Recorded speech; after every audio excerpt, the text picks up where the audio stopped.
Eden, I'm sorry. It's okay, Mason. I'm just a little sensitive these days. Mason, if you continue to put your foot in it, maybe it's best for all of us that you just get out of the house. Daddy, please. It's not Mason's fault. All the memories keep coming back to me, and I feel things very strongly. You want to lie down for a while, huh? No. I want to remember. I think it's important. You know, Bruce told me that you'd said to him that you were so angry that day that you were going to kill Lionel. And that 15 years later, that anger still drove you, and that you did want to kill him. Hey, please, honey, don't do. She can say anything she wants to me. Anything. You didn't kill Lionel, Mama. You killed Channing.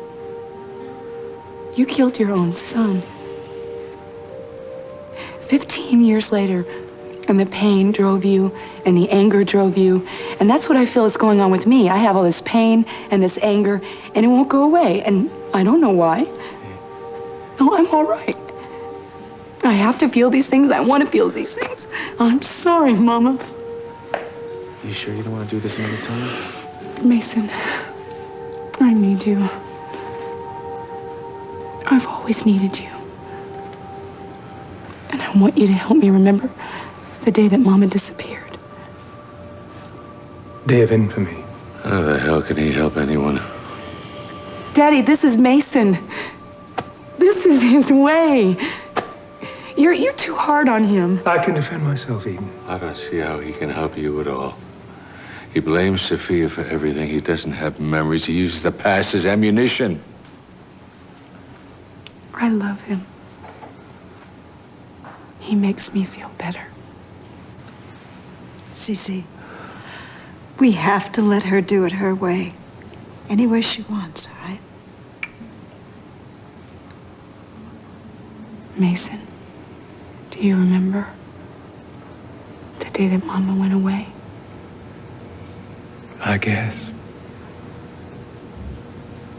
Memory's a tricky business. And Dad is right. Maybe mine is a revisionist history. We all have our subjective perspectives, don't we? Why don't you tell me what you remember, and I'll consider the source. Well, I'll try. I remember that day because that was the day I was going to take you and Ted and Channing and Kelly to my friend Willie Chadwick's ranch. You didn't end up going. I've forgotten why. I had something else to do. I don't recall what it was.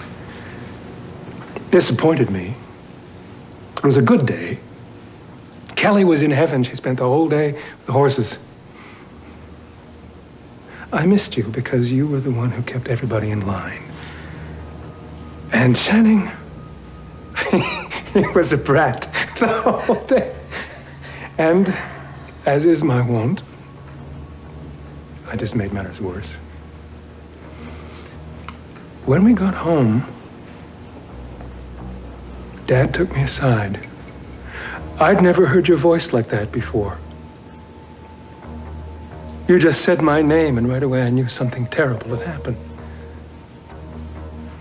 He told me he didn't want to scare anybody, but that Sophia was missing. I felt so proud being singled out like that. He trusted me, first and last time. And I remember you, after he told you and Ted and Kelly, Channing. And I kept thinking how strong you were. You just kept going, taking care of everybody and everything as if nothing had happened.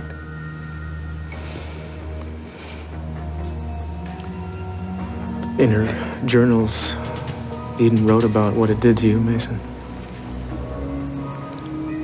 And what it did to Channing and Ted and Kelly, but she never wrote about how she felt about it.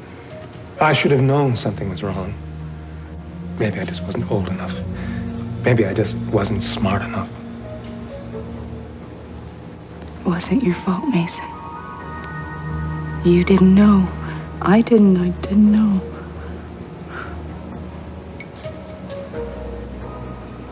Another remarkable thing about the journals is that except for the briefest period after Sophia's disappearance, Eden did not mention Sophia's name again for 15 years.